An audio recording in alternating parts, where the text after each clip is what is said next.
100 years after a British mountaineer disappeared on an expedition to Mount Everest, climbers appear to have found his remains.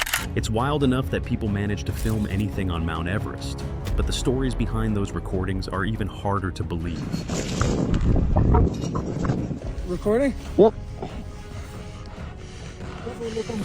From eerie mysteries to unbelievable survival moments, the mountain has seen it all. So, let's count down 10 incredible Everest stories that reveal what's really happening up there. Number 10, George Mallory and Sandy Irvine. In 1924, George Mallory and Sandy Irvine pushed into a part of Everest no one truly understood yet, climbing with equipment that would look shockingly fragile today. Their final ascent unfolded under worsening weather, a dwindling oxygen supply, and the pressure of knowing they were attempting something the world believed impossible. When they vanished into the storm, the mountain swallowed every clue, until Mallory's body was found 75 years later. His clothing was torn, his bones broken, and a frayed rope still cinched around his waist. That single detail changed everything. It meant Mallory didn't fall alone. He and Irvine were tied together during a violent plunge. And since Mallory had been descending at the time, many historians believe the two may have already reached the summit before disaster struck. Their final mystery still hangs in Everest's thin air. Number 9. The Swiss Machine, Ueli Steck. Ueli Steck, nicknamed the Swiss Machine, moved across mountains with a speed that seemed to defy basic human limits. On Everest, he trained for an audacious plan, climbing Everest and Lhotse in a single push, without bottled oxygen, along a route untouched since 1963.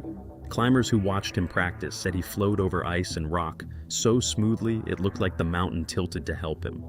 But behind that elegance was raw, staggering power. During altitude training, Steck sustained climbing speeds exceeding 1,000 vertical meters per hour, a physiological output that stunned sports scientists who compared it to elite cyclists. Except Steck was doing it in thin air, hostile to human life. His 2017 fall on Nuptse ended a career defined by pushing boundaries most climbers wouldn't dare approach. Even today, his records, his daring, and his precision remain unmatched, a reminder of how thin the line is between mastery and mortality. Number 8. Jim Davidson. Jim Davidson's Everest story begins long before he ever reached the summit. In 2015, he was climbing toward Camp 1 when the Nepal earthquake ripped through the mountain, unleashing avalanches that cut off more than 180 climbers. Davidson and the others were stranded at nearly 20,000 feet, with no food, no water, and no way down as aftershocks kept shaking the ice beneath them. But the true scale of what happened that day is even more staggering.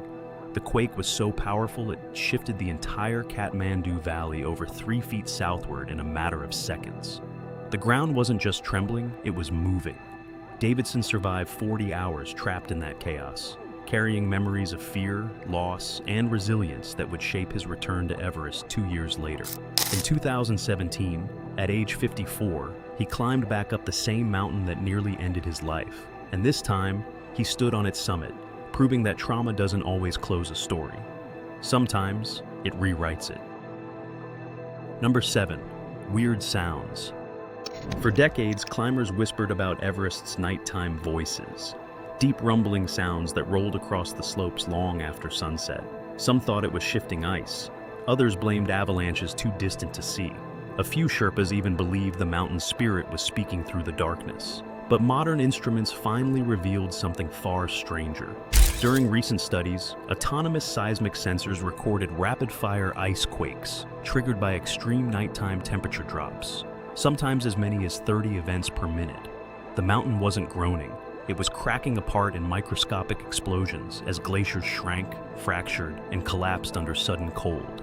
Each sound was the audible signature of Everest reshaping itself in real time. The thinner the glacier, the louder and more frequent the quakes became, creating a chorus that climbers once mistook for supernatural warning. In reality, the mountain was making a kind of mechanical heartbeat, a reminder that Everest is not a frozen monument.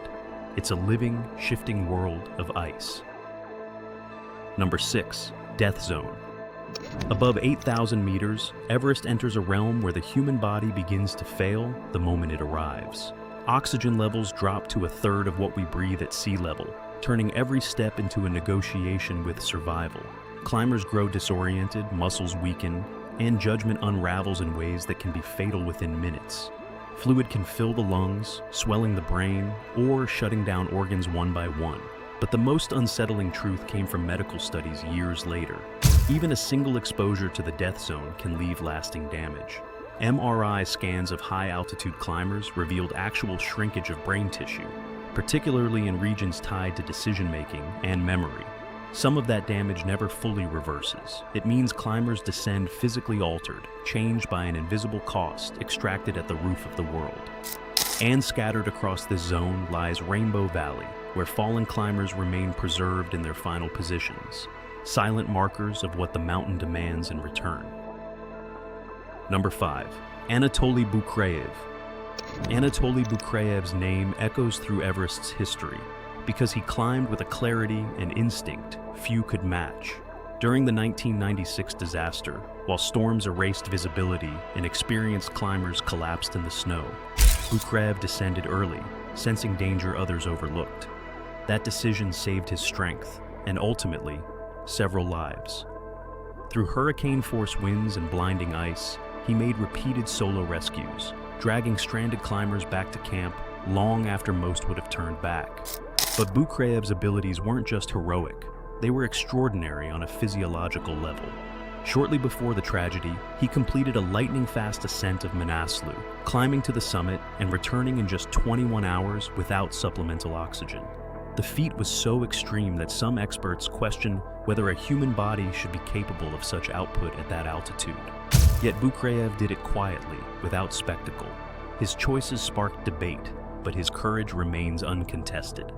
On Everest, where leadership fractures under pressure, Bukrayev proved what conviction looks like when everything else is falling apart. Number 4. Pemba Dorje. Pemba Dorje Sherpa's life on Everest has always balanced between breathtaking achievement and relentless danger.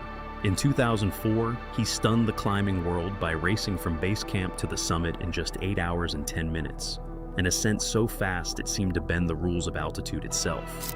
To maintain that pace, he had to climb with a rhythm almost unimaginable in the thin air above 8,000 meters. Later analysis showed he was moving at an average of nearly 1,000 vertical meters per hour, a speed that surpasses what many Sherpas achieve even on lower, less demanding terrain. But the mountain has tested him just as fiercely. Days after his record ascent, a sudden avalanche roared down Everest's west side, forcing Pemba to shield his companion as tons of snow crashed around them. He's lost friends, survived disasters, and watched entire communities mourn. Yet he keeps returning, carrying not just skill and strength, but the weight of a culture tied to the mountain's spirit. Number 3. John Griffith. When British climber John Griffith set out with his team for a bold photographic expedition, he expected altitude, cold, and technical danger, but not a human conflict that would erupt into one of Everest's most notorious confrontations. What began as a misunderstanding with Sherpas quickly escalated into a tense standoff at Camp 2, with masked Sherpas shouting, hurling rocks, and demanding the climbers leave the mountain. Griffith and his partners were suddenly navigating hostility in a place where a single mistake already meant death. What made the moment even more perilous was the setting itself. Camp 2 sits on the edge of the Khumbu icefall, beneath seracs capable of releasing forces equivalent to multiple tons of TNT. While tempers flared, they were standing in one of Earth's deadliest avalanche corridors. Only the intervention of American climber Melissa Arnott, who warned the team they were in genuine physical danger, prevented the conflict from turning catastrophic. Their escape down lesser-known routes marked a sobering reminder that Everest's threats aren't always natural. Number 2. The story of the Yeti. The legend of the Yeti exploded in 1951 when Eric Shipton photographed a massive footprint on the Menlung Glacier. Deep, crisp, and shaped, unlike any known animal, the world became obsessed, and explorers, journalists, and entire expeditions poured into the Himalayas searching for the creature locals called the Wild Man. But the story didn't end with speculation. Decades later, scientists began testing hair, skin, and bone samples taken from supposed Yeti sightings across Nepal and Tibet. The results stunned researchers. Several samples matched an ancient polar bear lineage that went extinct over 40,000 years ago. That meant people weren't imagining these encounters. Something real, enormous, and genetically distinct had once roamed these mountains. Whether the creature survived into modern times remains unknown, but Shipton's footprint, with its oddly human-like shape and huge 13-inch length, remains one of mountaineering's most puzzling artifacts. The Yeti myth persists because Everest's glaciers still hide species, fossils, and secrets older than civilization itself. And every thaw reveals the mountains may be keeping stranger stories than we ever imagined. Number 1. Filled with trash. Despite its reputation as the pinnacle of natural beauty, Everest hides an unsettling truth beneath its icy surface. With over 100,000 visitors entering Sagarmatha National Park each year, and roughly 600 climbers attempting the summit every season, the mountain has become a frozen archive of human waste. Oxygen bottles, shredded tents, food packaging, and equipment left behind for decades. As climate change melts the glaciers, long-buried trash resurfaces like artifacts from a darker past. But the most alarming discovery came from recent ground-penetrating radar surveys.